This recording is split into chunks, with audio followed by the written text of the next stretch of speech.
In this video, I will share with you how to create IPA in Google AI Studio. So friends, first step you need to do, sign up your accounts in Google AI and then click Get IPA. As you can see here, click on this icon.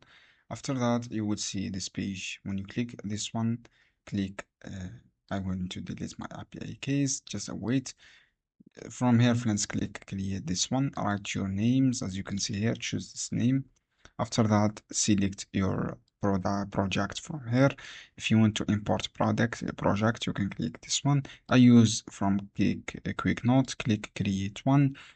After that, just wait.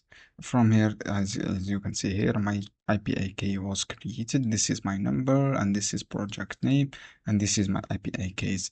Just click copy, and then you will see your IPA. Friends, I hope this guide helpful for you. Don't forget to give like and give share this video for more content, and see you on other videos.